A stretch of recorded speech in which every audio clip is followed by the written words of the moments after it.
Hi, everyone. Welcome to the Green Space. Welcome to a new year. I don't think it's too late to say Happy New Year. Happy New Year. A new year means soon an inauguration, right? We laid bets about how early in the program it would be before somebody brought that up. I guess I just ensured that somebody brought that up. But we've decided in this new year that the inauguration is also an opportunity to address challenges and problems, if you want to call them that. And so the Green Space and Echoing Green thought we would bring together all of you and brilliant minds this whole week long, and we're calling it Solutions Week. And so tonight you're going to meet 3 of those brilliant minds on this stage. And in a moment I'll bring them out, but before I bring them out, I want to lay out for you how the evening's going to go, because they're not going to come up here and preach at you about the solutions or tell you what the problems are. You probably can guess what the problems are. You can name the problems. And that's what we want you to help us do tonight. We want you to help us lay out the problems, but also work with us to engage in what the solutions will be. Hello. My friend in the front row. He's going to help us engage in the solutions, Lee Hill. So let's talk a little more about the structure for the evening. We're going to lay out the problems we're facing, then we'll talk about the solutions in a dialogue, an engaged dialogue as a community in this room. And we're going to do that in a 3-step process. Our 3 brilliant, here they are, brilliant fellows from Echoing Green will come out. I'll introduce them first. They'll tell you a little bit about themselves, what they do, their vision for the future, and their commitment to changing that future. But you have cards. Everybody hold up your cards. Green cards. If you didn't get one, Vasiki, why don't you have a card? Okay, he works here. Somebody give Vasiki a card. Vasiki, we'll get you a card before it's time. Everyone's going to commit to some solutions to the problems we'll lay out over the course of the evening. And if you find it too challenging, we'll ask you to write down why you find it too challenging. We'll explain. You'll see the cards aren't laid out for just one commitment. They're laid out for 3 commitments over time. We'll talk about why that is as we go along. So first of all, we want to ask you to join the conversation online by tweeting about it. The hashtag is Solutions Week. Then we want you to be ready to ask questions, provide your own insights, be active in the solutions building throughout the evening. Echoing Green, I'm sure everybody in this room knows, but I'll just say it for the one person who may not, is all about solutions building from the ground up by coalition build. It's about coalition building. It's about community building. So we're going to do that here tonight. And then when the time comes, we want you to be ready to make your commitments. And we'll talk more about the commitments that dovetail with tonight's problems, or challenges is the word I prefer, in just a moment. So with all of that said, I want to introduce our 3 social entrepreneurs. And I like that. That's the term that Echoing Green has coined, and I like that term, social entrepreneurs. And they're hacking into the problems or challenges of the 21st century. They're hacking into the culture to lessen the diversity gap in technology.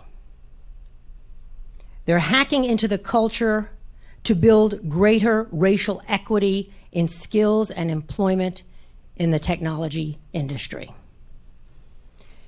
The first person I want to name here tonight is Kathryn Finney. She's the founder of Digital Undivided. Digital Undivided invests in the success of innovative Black and Latino women who are entrepreneurs. Digital Undivided provides these women with the network, the coaching, and the funding they need to build and to scale their companies. Kathryn is also a partner in the Harriet Fund, the first pre-seed venture fund focused on investing in the untapped potential of high-potential Black and Latino women-led startups, and the founder of Harriet Angel Syndicate. That's an angel investment syndicate focused on providing first investment to exceptional Black and Latina women founders. Tonight, we're also going to meet Laura Weidman Powers, the co-founder of Code 2040, a nonprofit that creates access, awareness, and opportunities for minority engineering talent to ensure their leadership in the innovation economy. She's also a senior policy advisor to the White House Office of Science, Technology Policy. As part of her work there, she recently published a report on what works in improving workplace diversity, equity, and inclusion, and offers actionable items for companies to put solutions into practice. Becoming a little emotional, I have to say. Something I rarely do, right, Lee? Kalimah Priforce is the founder of Qeyno Labs, which works to transform children's lives by giving them the power. I want to say that again. He works to transform children's lives by giving them the power to transform their own worlds through social innovation, education, and technology. Qeyno Labs is the home of the Hackathon Academy that challenges its students to develop solutions to address community-based problems. Tonight, these are the young people we will meet who are changing our world in technology. So the first part of our evening will begin with a statement from each of them about how they are going to change the world in the 21st century. And they're already beginning that change, but I think we all know there are new challenges ahead. Let's begin by welcoming Kalimah Priforce to our stage.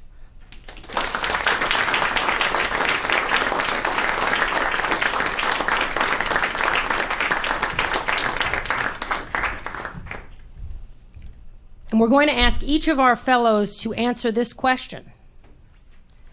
How does racial inequity and inequality affect access to technology?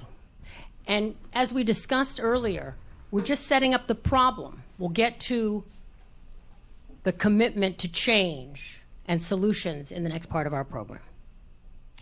Hello, everyone. Well, first I want to thank Equine Green and their team at Equine Green, Cheryl Dorsey, and my wonderful co-panelists for this opportunity to be here. It started with a question for me, and that was, could an app have saved Trayvon Martin? And the Trayvon Martin tragedy seems like it was a long time ago, but it sparked a national conversation, and Silicon Valley wasn't having that conversation. Well, not in the boardrooms. And so the question of, well, how do we start creating a technology ecosystem that builds tools, think of apps as tools, that are not only address the Trayvon Martins of the world, but also are built by the Trayvon Martins of the world. Because we tend to build apps for the George Zimmermans of the world. There are a dozen apps, 100 apps, 1,000 apps on how to stalk somebody, on how to discriminate and bully someone. There's an entire ecosystem of tools that are out there, and the first step to addressing that was birthing the first hackathon for Black male achievement. And so essentially we had to hack the hackathon model, the traditional hackathon model. Our next hackathon that's coming up in February will actually be a hackathon called Ubuntu Hack, and it will be between local Oakland police officers and youth of color. And our hackathons are pizza free too. So that's also how we've hacked that model. But it's also this whole idea around what creates innovation. Well, we know, right? There's a lot of journals, and that conversation is around this knowledge spillover. And many of our offices are transformed, and a lot of our business discussions are affected by what happens in Silicon Valley. because of its growing economic and political presence in our landscape as a country. But what creates a empathy spillover? And that is the sort of secret sauce to how we look at not only solutions that address the issues of today, but what are the issues that will come about in the future? And so, in a sense, we've become a futuristic organization without any time machines, but that's coming. But we're looking towards the future, but also not forgetting that there's so many of us who don't even know what a hackathon means, or what it means to hack for progress. And so whenever I'm approached and people ask me, so I heard that you teach kids of color how to hack the Pentagon and get rid of our nuclear weapons. And I say, well, no, but that eventually is coming. Simply what we do is contribute to a movement that I share with Kathryn and with Laura, which is about changing the landscape of how we create inclusive innovation.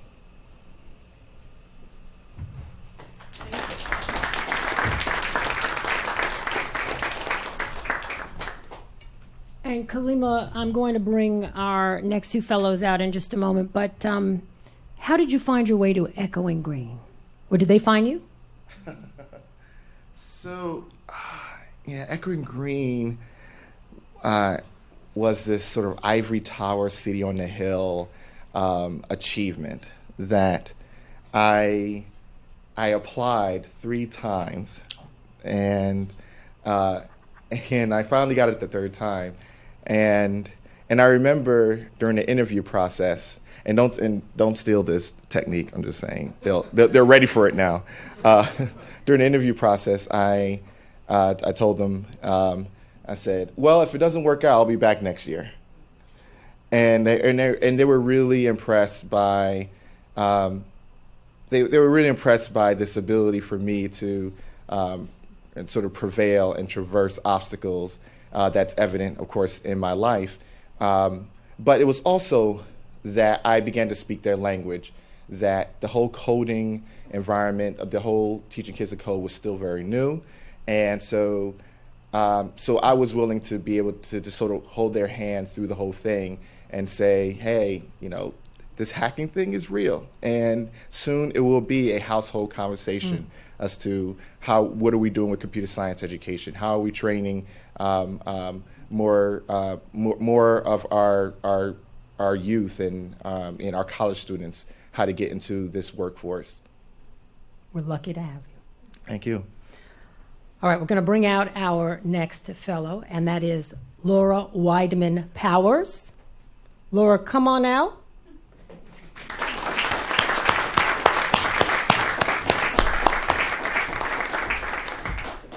And tell us, in your view, how does racial inequality affect access to technology? I don't know if you heard me introducing you, but I got a little choked up. I did hear that, yes.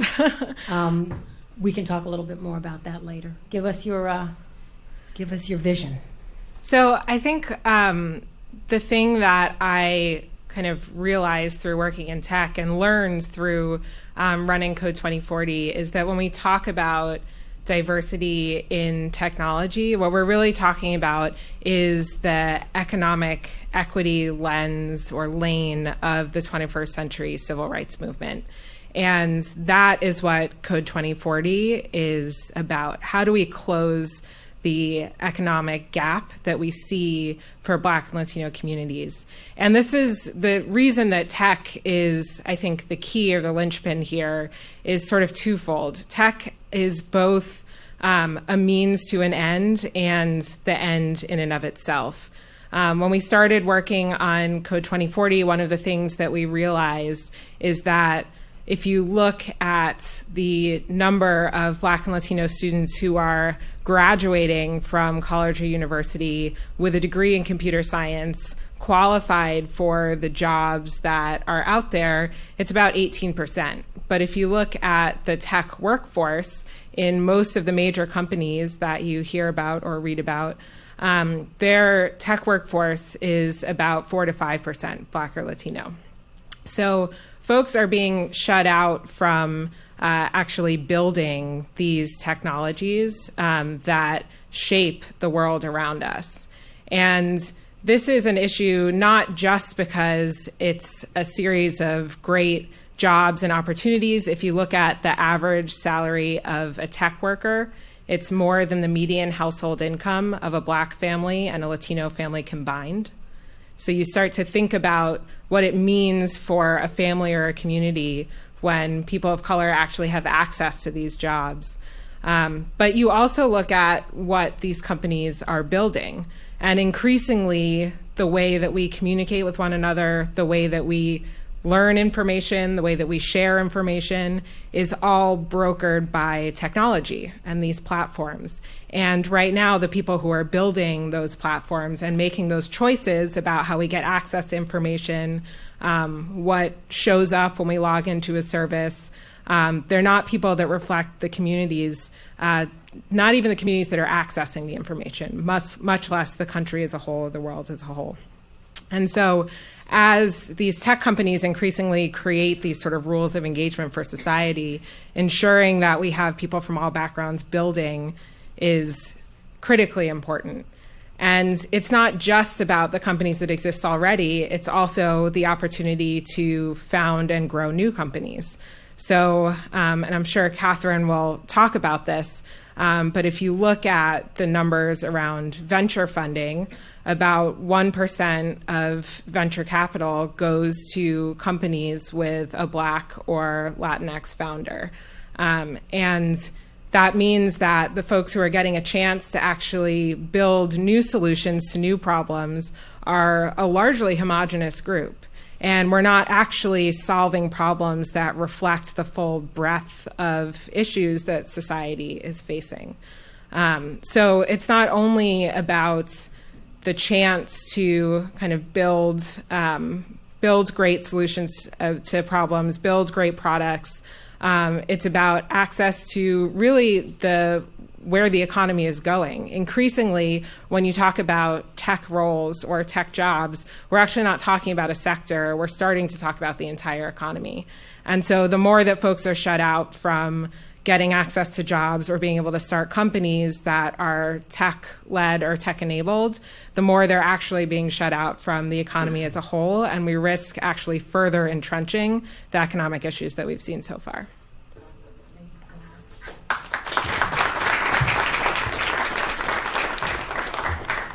When you serve in your role as senior policy advisor at OSTP, do you at the White House, do you find that, and you express all of this concern, do you find that you're on the same page with everyone there? Do you find that people are too busy to really, with the day-to-day of White House policy and Washington dysfunctionality or functionality, or do you find that people aren't coming from a place where they really understand what you're talking about?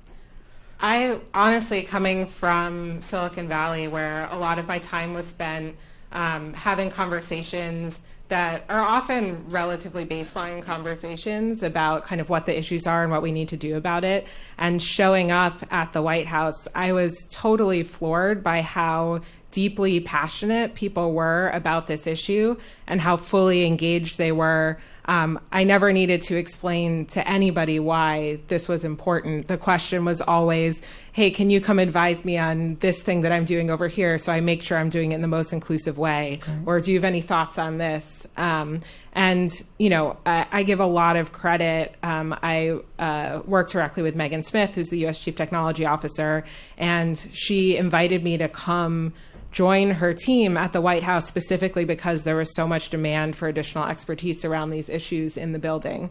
So I was really pleased and gratified to see how engaged people were there. I'm sure there will be questions about next steps going forward. But let's please bring Kathryn Finney out with no further ado. I'm sure there's a lot of curiosity. Kathryn, come on out and tell us about your work. So, Kathryn, how does racial inequity and inequality affect access to technology, and what is your vision? Imagine a race. One runner starts at the starting line, the other one starts 15 feet back. During the course of this race, the runner who started 15 feet back somehow manages to catch up to the runner who started at the starting line, and they both finish at the same time. Now imagine the award ceremony where the winner of this race is declared the person who started at the starting line. Just think of how fast that runner who started 15 feet back had to be to catch up to the runner who started at the starting line and finish at the same time. That's what it's like to be a woman. That's what it's like to be a person of color in tech. At Digital Undivided, we focus our work on helping Black and Latino communities not only just finish the race, but win it as well. And this idea of intentionality, we're very intentional in our work, some would call it forced inclusion, is something that sends shivers down the spines of tech's objectivist, libertarian base. And this concept of objectivism, this markets free from government control, is something that's very central to tech, and it's really important in understanding how tech limits access. Why should a tech company provide broadband to an urban community if the markets don't suggest that it should? If there's a pool of talented Indian developers located outside the US, why should a tech company be forced to train talent here in the US? These are the sort of conversations that I hear, and many of us have heard behind closed doors in Silicon Valley and Silicon Alley. And the interesting thing to me when I hear those conversations is that those very same companies are often funded by venture capitalists whose main investors are the pension funds of my parents, my mother-in-law, your parents, the larger community. But it's this idea that an outside group, and for the most part Latinos, Blacks, women, are considered outside groups in tech, would somehow tell the tech world what to do, is something that really inspires fear in this community. And what's interesting about that is that when you look at the statistics, people of color, women are really what's driving our economy. 80% of all new women-led businesses that have been created since 2007 have been started by Black and Latino women. Yet, Black and Latino women receive 0.2% of all venture funding. So this concept of outside support and outside influence is great as long as it helps a certain group of people. And this is how tech affects access. This is how racial inequality affects access to tech. But tech's weakness is its strength. My father was a 36-year-old brewery worker who fell in love with C++ and became an engineer at Microsoft within a span of 10 years. Kathryn Johnson took her love of mathematics and calculated the moon's trajectory and now has a book and the #1 movie about her life. I started a small blog that became a media company that I was later able to sell and start Digital Undivided to help there be more women like me. And that's the beauty about tech. There is no permission. We don't have to ask for permission. And that means that organizations like Digital Undivided and Code 2040 and Qeyno Labs, and even you guys, we can write our own rules, including who can have access to tech.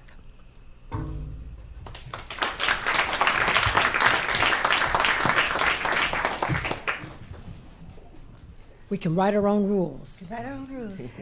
So if a woman starts 15 minutes behind and a person of color starts 15 minutes behind, does that mean a woman of color is 30 minutes behind in the game? 32 minutes. And 55 seconds. 55 seconds. So I want to hear your story about echoing green. Did you find it? Did it find you? I feel like we found each other. For me, being a part of Echo & Green has really been a godsend. For those of you who are solo entrepreneurs and who work in the social entrepreneurship space, it can be kind of lonely. I do have people I work with. I do have a staff, and I'm very fortunate, and they're really amazing. But there are challenges when you're the head of an organization in an industry that probably doesn't want you to be there. That can be really challenging. And one of the things that's been really great about the Echo & Green network is that I found other people who are also doing this hard work. And so when I have a particular challenge, I can reach out to Laura, who I've reached out to many times, or Kalimah, or anyone in this vast network. And that has been very, very, very important to our work. And Kalimah, I see you nodding your head, especially when she mentioned that it can be, did you say isolating or did you say lonely? I don't want to put a word in your mouth. It can be lonely. You said lonely. Yeah. I thought, okay. And that's when I saw you nod. So you agree that it can be lonely and that Echo & Green has provided, I guess fellowship is the word, right? Yeah, Echo & Green, they provides resources. You get a check, and it's great. But I always say that the added value of Echo & Green is the network. And I remember when Echo & Green asked us to record a video to new fellows, and I quickly recorded a video, and I said, "Welcome to the family." And I'm so happy to be a part of this family, and because it can be lonely out there, and it can be lonely out there. And the commitments is what it's really about. I mean, the problems you come to the fellowship with, you know that you have a mission, a vision, something you're trying to address, but the fellowship helps you get through the hard part, the work, right? And so that's what I want everyone to now start thinking about. So we asked you all to, did you ever get your card, Vasiki? Does everybody have a green card? By now, I hope we've done our job and everybody has the green card. Okay, so we set the stakes. I think our fellows have done a beautiful job of laying out the problems. I call them challenges. I don't know, somehow that seems a little less daunting. Maybe it's just semantic. And I want us all to shift toward the solutions now. And maybe we should explain why we have what we call 3x10 commitments, right? And the 3x10 commitment is a structure or a way in which Echo & Green goes about measuring solutions. Do any of you want to take I have a plant over here that somebody I'm about to reach to if nobody on the stage wants to jump for it. Should I go there? Sure, let's go there. I think earlier today we introduced you to Janet. Jana Alberdorf is with us. She was our liaison for this program. Do you want to come to the stage? Come on now. Don't be shy. And Jana has been working with us from the beginning. You want to take a mic? I didn't tell her all this was going to be happening. And this approach, a 3x10 commitment, you say it works really well. Explain to us what it is and why Echo & Green. Do you want to sit in this chair? No. Okay. But explain to us what the approach is and why it works so well for tackling such what seem to be daunting problems or challenges. Yeah, so one of the good things to think about as you hear these incredible, inspirational fellows who are going out every single day and doing incredible and very hard work to combat some of these challenges is how can you be a part of the solution? How can you rally behind them, around them? How can you walk with them? And how can you be really a part of not just seeing the problems in the world, but seeing the solutions? And one of the things we like to think about is how can you be part of the solution in a short term, a medium term, and a long term way? Set a goal for yourself at 10 days, set a goal for yourself at 10 weeks, and set a goal for yourself at 10 months. And this is a really great way to hold yourself accountable. did you achieve what you said you were going to achieve in 10 days? Look back at your card and see, and sort of hold yourself accountable to the things that you're committing to. And if it's hard to think of a short-term commitment, think about why. Right. If it's hard to think of a long-term commitment, think about why. What is it about the sort of short-term, medium-term, and long-term that work for you and don't? And how can you hold yourself accountable over time? Thank you so much. And so if you'll see the card says 10 days, 10 weeks, 10 months, and you don't have to be in TAC or involved in TAC or have anything to do with TAC to be engaged in this process, right? And so I want to ask everyone, we didn't provide pens. This would have been a good opportunity to have echoing green pens or green space pens or at WNYC pens. Or I could have had Jami Floyd pens. But I'm sure everybody's got a pen, or you can borrow up. This is a good opportunity to meet the person next to you and borrow their pen. But I'd love for you to think about how you might contribute to solutions to any one of the challenges laid out by the Echoing Green Fellows here tonight. And while you do that, I'm going to ask y'all, why should the folks in this room or anyone out there care about this particular issue? Because I think to myself, well, I got my issues. I got to pay my rent. I got to feed my family. I've got to worry about education, the justice disparities. Everybody's got their issues. Whatever it is, my cat is sick. My cat is sick. Whatever it is, whatever the issue, well, I won't go. But the issue you've got is the issue you've got. Yeah. Or you might think, I do care desperately about the digital divide, but I can't do anything about that. That's not my industry. So how do we engage the community around issues that they may feel they are powerless to affect in 10 weeks or 10 months or certainly in 10 days? Laura.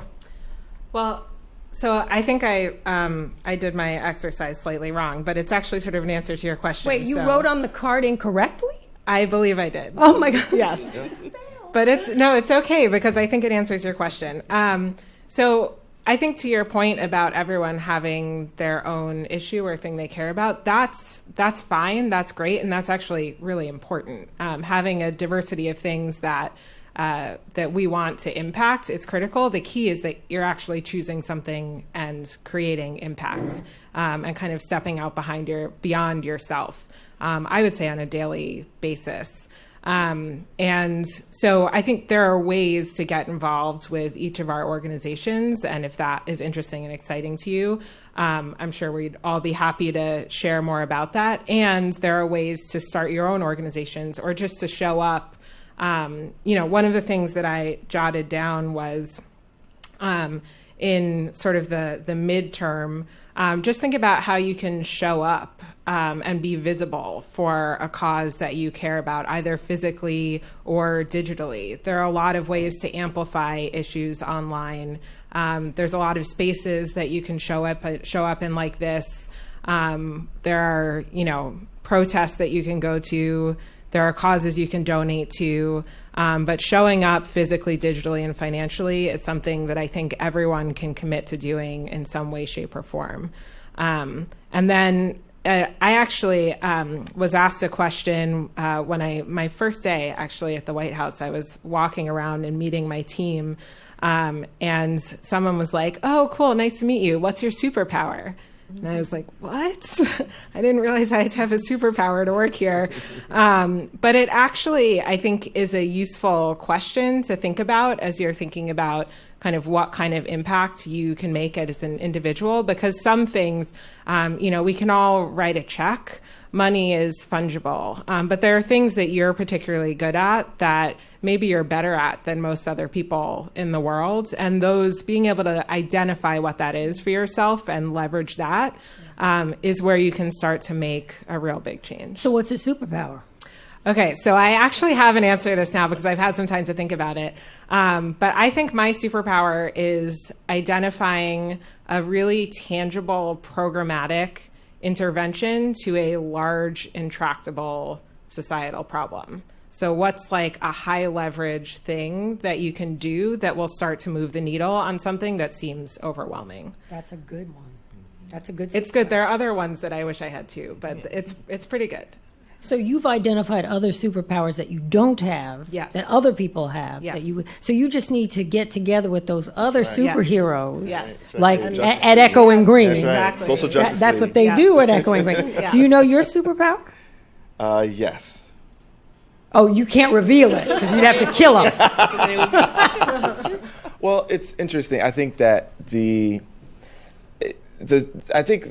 mutual power that we have as entrepreneurs is getting people to care, because our natural sort of flight or fight response is people saying, "Well, I don't care, I don't care, I don't care." I mean, when you look at the political landscape right now, it's, "Well, I don't care about this, I don't care about that," and I think that that's like really important to why we encourage those of us to care.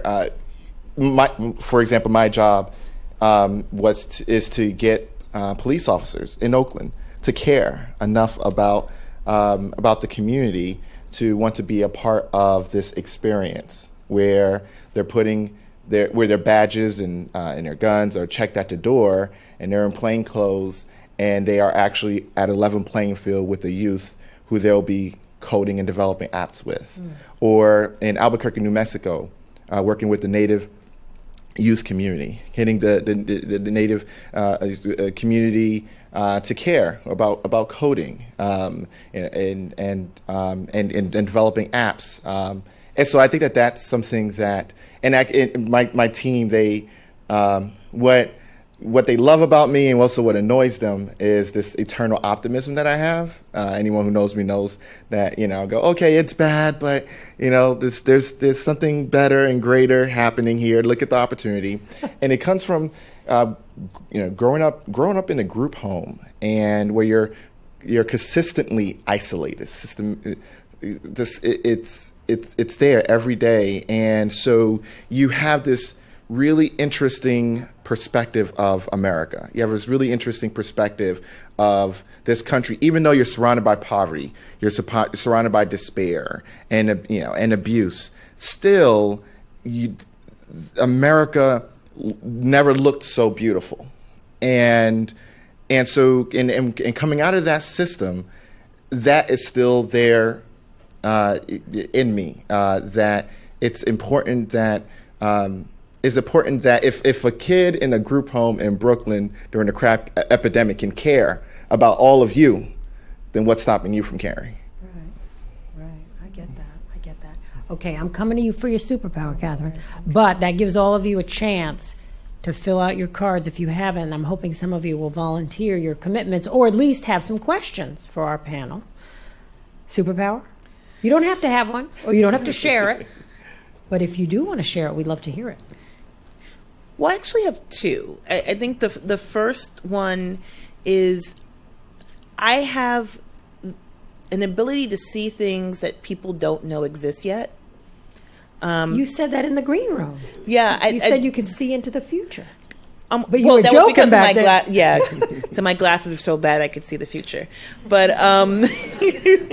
but that has served me well. It's also been a difficult superpower because superpowers don't always help you, right? Mm-hmm. Sometimes they can also be a bit of a burden because we're always ahead. I'm always slightly ahead of everyone and waiting for everyone to catch up. Mm. And then the other one, I think this would be most people who know me, is that I can pretty much talk to anybody about anything. And my friends would often say I'm the Rose Nyland, for those of you who watch Golden Girls, who's also from Minnesota. I'm from Minnesota originally. But and that also has served me really well. I just came back from another fellowship where I was abroad, and having that ability to relate to just different people and finding that commonality has been really helpful in our work. And even in working in a space where there's not many people who look like me, it's really challenged that superpower. I've really had to use it and develop it and harnessed it to figure out, how do I build a connection with this person across from me who seemingly probably has nothing in common, but I know there's at least one thing in common that we have. And the ability to do that is really one of my superpowers that I have really been able to develop a lot, and I really cherish that. Where do you think that comes from? Being a big black woman in Minnesota, when there weren't very many big black women in Minnesota. So, as I said to someone, if I wanted to go to the prom, I had to find a way to be able to relate to people who weren't like me, else I would have had a very lonely teen years. And that's been really, I didn't appreciate that upbringing until I started to do this work. And realize that, oh my gosh, I have to figure out a way to connect with people who are very vastly different than me, and in a meaningful way, in a way for them to feel comfortable enough to then support the work that we do. And so I've been able to really draw upon that, and it really has come from my Midwestern upbringing. Yeah. Wow. I have a million follow-ups, but I will hold my thoughts till after the program. And I have stories, right? Oh, I know you do. Okay. I know have you written commitments? No, because I've been asking you to talk. You wrote some commitments, Laura. You snuck some commitments down. Do you need a new card? Well, you need a new, here, hand it. Okay. Okay, does anyone here want to either share their commitments or ask our panelists a question? I will call on you. Oh, there's someone way in the back. I see you. I have a question for Mr. Priforce. Oh, wait a minute. Is that a friend now? Okay, well, friends are permitted, but can you tell us your name? My name is Zachary. Zachary. Yes. Go right ahead, Zachary. So, Thank you for coming tonight, Zachary, in this cold night. So, Mr. Priforce, what are some of the ways that you would draw interest in youth minority groups to expose them to the many possibilities of the tech industry? So, that young man there, Zachary Dorsonville, approached a good friend of ours, Morgan, from Girl Trek, and said, well, I'm interested in being a computer scientist. And Morgan said, well, I don't know anything about that, but I know someone who does. And so she connected Zachary to me, and at that time, the artist Prince, who passed away, he gained enough interest in the work that Qeyno was doing, and Van Jones of Yes We Code helped broker that relationship, that we launched a hackathon academy at the Essence Festival. So it was the first time that the whole concept of a hackathon and being a hacker had reached sort of the mainstream amongst the Black community, and so Zachary really impressed me, and so I gave him a challenge. I asked him to, I said, if you get to this hackathon, I will make sure that your food's taken care of, hotel's taken care of, everything's taken care of. And Zachary was able to crowdfund his trip there. Wow. And so Zachary, who has a difficult story of his own, has been a constant inspiration to me, because he continuously reminds me through his life and on the moments that we're able to connect, he continuously reminds me that this work that we're doing at Qeyno Labs through Hackathon Academy, that this whole thing about transforming children's lives and that education can be a vehicle for that transformation, it reminds me just how important this work is, and that, yeah, I'm sorry, I get choked up just thinking about it. But I think the key, to answer your question, the key to it is that, building apps has always been a lower hanging fruit. And that the most important thing that we teach our kids is to hack their own isolation, because poverty is not desperation or deprivation. Poverty is isolation. And so I'm impressed always and inspired by you, Zachary, because you were able to hack your own isolation and become such a giant in my eyes and in the eyes of the world. And soon everyone will know Zachary Dorsonville. Everyone here does now. Thank you, Zachary, for coming out tonight. Anyone gentleman in the back? And before you tell us your name. How you doing? I'm Raphael. Raphael, thank you for being here. Did you make a guys. commitment for the next 10 days? I did. Do you I wanna did all 3 of them, yeah. All right. Will you share the first one, the next 10 days? Sure, I'd love to. Go for it. So my name is Raphael. I'm a product designer. And so I'm working on an analytics tool that helps companies understand their internal demographics, their promotions, their pay gaps, their talent pipelines, and have clear analytics on all those different facets of the organization and how that breaks down by identity. And in the next 10 days, I'm hoping with the team I'm working with to have a demo done of this software. So we're committing to push through for that demo. And say a little more about how that might affect change in the challenge areas or problem areas that we've been talking about tonight. Yeah, so I think I see in the company I work for, I work in tech, and the company is hyper aware that we have a diversity issue, but not aware in what specific way, right? We might be doing a great job at gender diversity, but not racial diversity. Or maybe there's no one over the age of 50 on our core team, right? And so we have incredible analytics on all types of other business intelligence, but we don't have the very detailed types of analytics that help us take actionable steps in the types of diversity and inclusiveness that we need. And so this tool aims to get more precision in companies understanding that. Thank you for your honesty and for your commitment of the first 10 days. I'll get the next 2 pieces of your card next time I call on you, but I imagine you had a question. You didn't want to be grilled by me when you stood up. No. My question, I guess if I could tag onto this, I'd be if anyone, this is an incredibly powerful group, if anyone knows anyone I should be talking to, I would love to mold minds with whoever's also working in the space. You don't have to answer right now. You can come find me after. Raphael, stick around afterwards. Yeah, I'm sure definitely. there'll be a mingle time, and I'll come back to you for the next 2 parts of the card. Yeah, So don't lose that card. I've got right Lee here. Hill, I see you right here. Stand up. Stand up, Lee Hill. Tell everybody who you are. You got to kind of turn around because we can see. Hi, I'm Lee Hill. I'm the senior editor for digital here for WNYC New York Public Radio. Thank you for being with us. I have a question. So, as a person who's an innovator, and as you've become successful social entrepreneurs, one can become so consumed with feeding the beast. How do you find time to be creative and to continue to chart your course and to, conquer new territory in what you all do? In addition to the self-care of being in positions where you're the only one in many rooms doing what you do. Does that make sense? Yeah. Well, thank you for that question. I just came off of a 2-month sabbatical.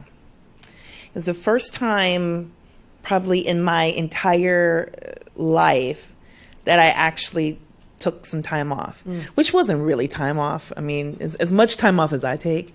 And it was a fellowship. I went to Indonesia and I went to Thailand. And it was so important to have that break, that to be able to step outside of the work, to be able to really see the work. It's very hard to really see what you're doing when it's all around you. And sometimes you need the opportunity to step out of it sometimes it could be just an hour. It doesn't have to be 2 months, but to be able to step outside and just really see what we're doing, to see what we're doing, not even just in the local context or the national context, but even in the global context.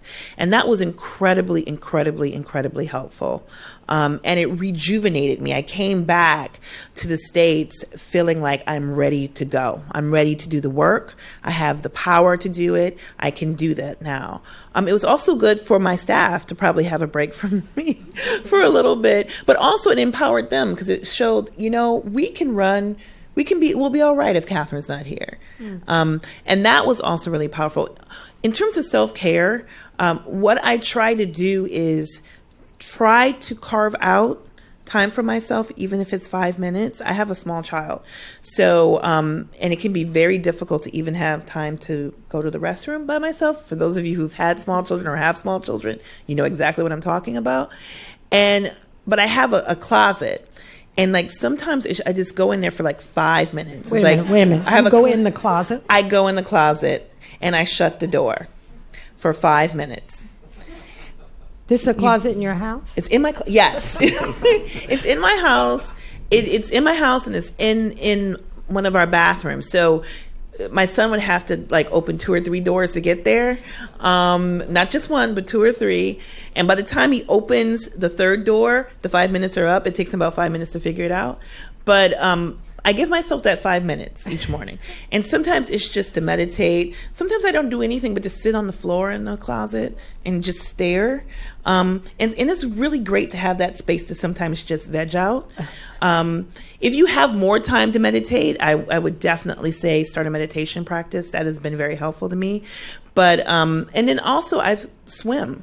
And I set goals for myself that have nothing to do with what I do on a daily basis. So one of the things I'm working for is to become a lifeguard. Wow. That's just the goal. I always wanted to do it.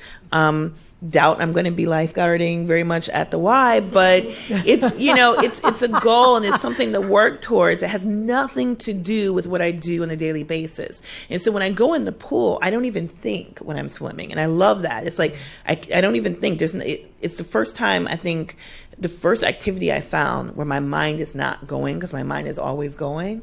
And so I would say to find things like that. Find something that you enjoy and that you love that has nothing to do with what you do on a daily basis. I believe you will be lifeguarding at the Y. I think I would add just one thing to that too, which is, and I appreciate using the term self-care. Often we hear this as a work-life balance conversation. And I think for folks who are doing social entrepreneurship work, your work is what you actually would care about in your free time anyway. So I think about it like, my husband it does like deal flow work and reviews contracts for a big tech company. Like nobody's volunteering to do that in their spare time for no money, but like lots of people volunteer to come contribute to Code 2040's mission. And so this is the type of thing that you reflect on and meditate on, and that sort of invades your thoughts both while you're at work and outside of it. So it's not about necessarily how much time you're spending in the office versus out of the office. It's actually finding things like swimming, or for me, it's yoga, because somebody's constantly telling you what to do, so you don't have to actually think about what to do. It's finding things like that where you can truly turn your brain off for a little while, because what your mission will end up sort of permeating much more than just those working hours. I didn't ask Lee Hill about the card, because his entire life's work is about breaking down the digital divide. Right? So, he's my man. All right. Who's next? All right. Hi, my name's Tracy. I'm a serial entrepreneur. I've started e-commerce companies. I currently am a consultant in the branding and healthcare space, and I'm also launching my own liquor later on this year. So that's another story. You want to come back and have a launch party? I absolutely would love to do that. We can talk after the show. We'll have a launch party. Yes. I see you're holding your card. I am, because, I filled it out, but I want to make some adjustments, but my question is kind of long, so I needed to script it so I would be more concise. Will you share one of your commitments once you've worked it out? Yeah, absolutely. Okay. So, and it's actually tied to my question, so I think this will help me make the changes. So, Laura, you made a point earlier that being shut out of tech is equivalent, or increasingly becoming equivalent, to being shut out of the economy, which I found to be, a really penny drop kind of statement. And so, to me, it reminded me of my own feeling that people of color, not exclusively, but in particular, need to move beyond being just straight consumers of technology and goods into being creators and innovators. So if we look at sort of the life cycle of entrepreneurship, and we think about starting from the moment an idea is born through putting the pen to paper and starting to flesh that out into trying to launch it, get it funded, where do you collectively, the panel, think is the place that is of greatest need right now? Do we need more people helping to inspire young people to have big ideas and big visions? Do we need to focus our attention on getting seed money to them? So I'm just thinking, if we're trying to apply your skills, your superpowers, if you will, along the funnel, what's the place right now that is of greatest need? Good question. Sorry, it was a long question. That's a great question. Well, I guess, in our work in Digital Undivided, we work with entrepreneurs like yourself, Tracy. Hi. Yeah. She's not a plan, but she's one of our focus fellows. And we work with entrepreneurs on a daily basis. And, that's a tough question because it's sort of all of the above. The challenge for us as organizations is to figure out where can we best have the impact and where can we have the most impact. At Digital Undivided, we're really focused on people who sort of have the idea already and then helping them sort of operationalize that idea into an actual business with real customers, with real growth opportunities that can then have an economic impact on our communities, that can hire people, that can use services of people, who can use your analytics tool. That's where we focus at. And there is a great need there to take people, because there's a lot of, we interact with a lot of people who have great ideas but don't know how to turn them into businesses. And I think tech has been sort of this marketed poorly, almost as this evil monster. So a lot of people are like, I have this idea, but I'm a little bit afraid of tech. And I don't know if I can do it because I need to be Mark Zuckerberg because that's what the movie says. And so we spend a lot of time helping people who have the idea, who have the skill set to then translate it and operationalize it. And I think that's where we see where we can have at Digital Undivided the greatest impact.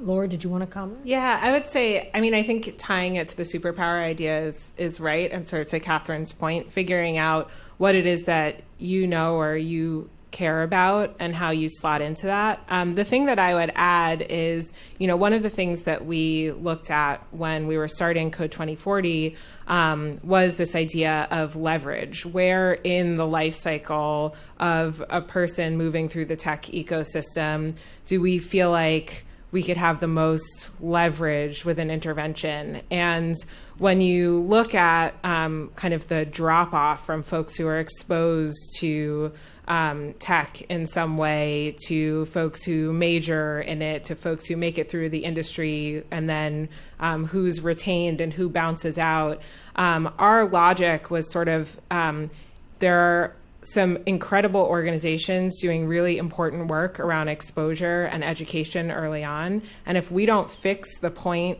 in the cycle where people are actually getting that first job or moving up in the ranks or starting a company, then a lot of that great work will be wasted because folks will be exposed and then they'll end up kind of bouncing out of the system later on. So for us, we looked at it as not just the sort of problem set, but who else is out there creating solutions and where do we fit into that ecosystem so that we can partner with folks like Kathryn and folks like Kalimah, and we're sort of value add in the ecosystem. Hi. Hi. So I'm Calvin. I work in video ad sales. So we sell the ads you see before YouTube videos. Don't throw me out. But I had a quick question based on something that Laura was saying and the idea of sort of some of a lack of, diversity issues kind of being somewhat intractable in tech. And I guess what I'm sort of wondering for all three of you is, understanding that a sort of large and abstract problem like a lack of diversity in tech, how do you sort of go from the position where you're sort of looking at this large problem to finding a specific angle to which to tackle it? But not just that, one that's actually meaningful to you, so that your work in trying to address that doesn't seem like work. It just sort of seems more like a mission. Especially because, as Laura was saying, you sort of want to get to a point in your life where you're thinking about something that's personal to you outside of the day-to-day 9-to-5 kind of work thing that you're passionate about and can sort of come back to on a day-to-day basis. Go ahead. So There are some interesting trends that have popped up in Silicon Valley throughout the tech ecosystem. I noticed them in 2016, and I call it the feedback pulse. And that is that we've been doing this work for now 3, 4, 5 years, and those who join us in our work, like the Hidden Genius Project and Black Girls Code and Hack the Hood and many others around the country, too many to name, but still too few to address the problem. So the thing that comes up has now been that a lot of the tech companies have decided, well, Code 2040, we can create one in-house. Oh, Digital Undivided, we can create one in-house. Oh, we don't need to rely on these entrepreneurs and these organizations that we can't control. We'll just seed this change on our own. And so that's been popping up. The other thing that's been popping up is there was this article that came out in The Atlantic that the coding that we provide to our kids isn't deep computer science education that you would receive in schools, and so this limited programming curriculum is leading these kids to technical ghettos. They actually use that term. And I remember when Kimberly Bryant from Black Girls Code and I had a conversation about what our response would be, and my response showed up on USA Today.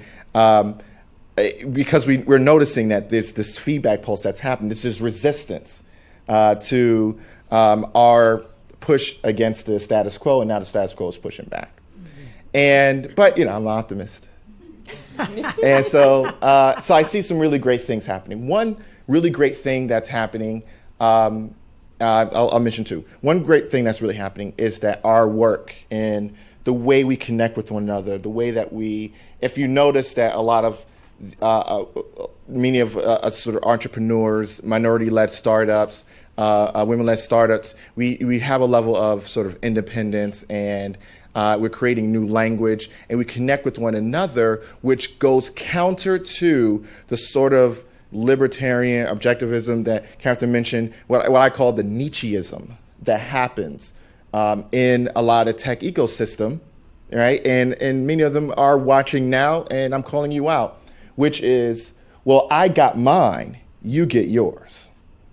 And so this sort of survival of the fittest mindset that we have actually done a really great job of getting those who are in the tech ecosystem to care, right? We'll call them, we'll talk, we'll hang out, and so that has been so there's been resistance to that, which is great. I see a lot of progress in that. The other thing is that, when you look at tennis and you see Venus and Serena Williams and how it's been normalized now that, diversity exists in these sports where traditionally that hasn't happened. Well, that was in many ways started by a man named Robert Johnson, Dr. Robert Johnson in Virginia, who he noticed that black students, college students, could not even compete against high school white tennis students on the court. And that was because there was a level of training and savviness that just wasn't there, that their schools would not be able to provide. And so he created a tennis court in the backyard of his home, and he accepted all these young people